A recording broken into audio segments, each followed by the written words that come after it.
Assalamualaikum warahmatullahi wabarakatuh. Nasib Bani Israel memasuki babak baru pasca kehancuran Fir'aun dan bala tentaranya. Mereka dijanjikan akan mewarisi berbagai kemuliaan, harta, dan kebebasan yang sebelumnya dimiliki Fir'aun jika mematuhi perintah Allah Subhanahu wa Ta'ala. Namun sayang, Bani Israel selalu membangkang.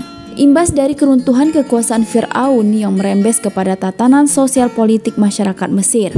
Menurut Ibnu Abdul Hamka dalam kitabnya Tarikh Mishar, pasca kehancuran Fir'aun dan bala tentaranya, wanita-wanita bangsawan Mesir mulai menguasai tahta kerajaan. Karena hampir seluruh laki-laki bangsawan tewas tenggelam di Laut Merah bersama Fir'aun. Pada waktu itu, perempuan bangsawan Mesir memulai tatanan baru kehidupan bermasyarakat. Mereka melakukan akuisisi dan pengelolaan terhadap sumber daya kerajaan yang sebelumnya dikuasai oleh bangsawan laki-laki. Untuk meneruskan keturunan bangsawan, mereka mulai menikah dengan rakyat selain bangsawan, yakni laki-laki dari kalangan masyarakat biasa. Kisah Bani Israel ini dimulai ketika mereka menyeberangi lautan pergi menuju negeri Syam. Selama 3 hari, mereka tidak bisa mendapatkan air. Banyak dari Bani Israel yang mengeluh atas kondisi tersebut. Bahkan, sekalipun mereka menemukan air, mereka tidak mendapati kecuali air asin dan pahit yang hampir mustahil untuk diminum. Mereka beberapa hari dalam perjalanan panjang pasca kehancuran Fir'aun dan bala tentaranya. Kondisi Bani Israel cukup memprihatinkan, terutama krisis air minum. Lalu kemudian Allah Subhanahu wa Ta'ala memerintahkan Nabi Musa alaihissalam untuk mengambil sebatang kayu dan menaruhnya ke dalam sumber air yang tidak layak konsumsi. Berkat izin Allah Subhanahu wa Ta'ala, air tersebut berubah menjadi air tawar dan dapat diminum oleh seluruh Bani Israel. Selain memberikan mukjizat tersebut, pada waktu itu Allah Subhanahu wa Ta'ala juga mengajarkan kepada Nabi Musa alaihissalam dan bangsa Israel tentang berbagai kewajiban, sunnah-sunnah, dan wasiat-wasiat. Allah Subhanahu wa Ta'ala mengingatkan mereka agar senantiasa menjaga itu semua dalam setiap situasi dan kondisi. Namun setelah beberapa waktu, bangsa Israel malah mengabaikan pesan Allah yang disampaikan melalui sabda Nabi Musa alaihissalam. Dalam perjalanan mereka menuju tempat yang dijanjikan, yaitu Baitul Maqdis, mereka bertemu suatu kaum yang masih menyembah berhala. Lihat hal tersebut, sebagian Bani Israel langsung mengajukan permintaan kepada Nabi Musa alaihissalam untuk membuatkan bagi mereka berhala yang sama untuk disembah. Konon, berhala yang disembah oleh kaum itu berbentuk seekor sapi.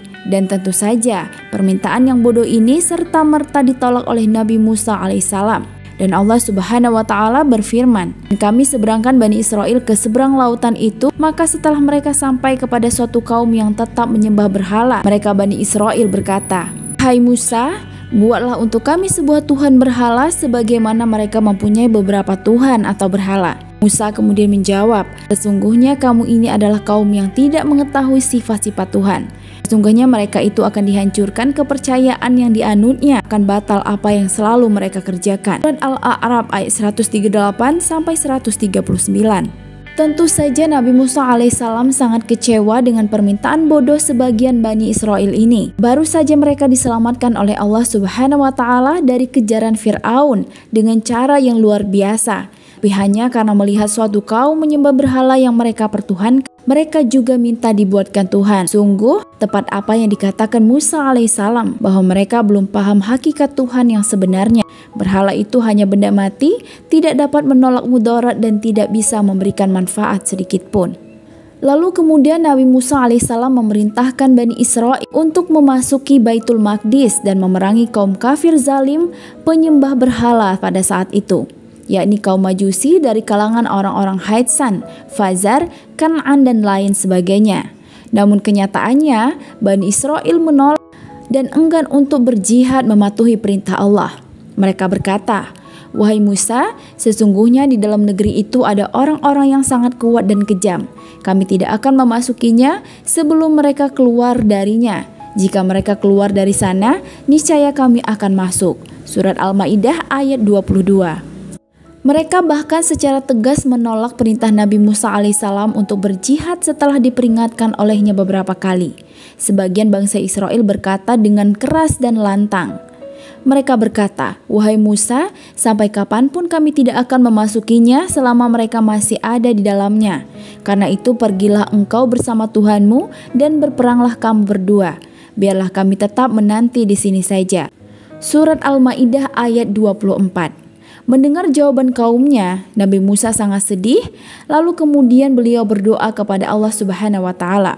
Allah pun berfirman, dia Musa berkata, "Ya Tuhanku, aku hanya menguasai diri sendiri dan saudaraku.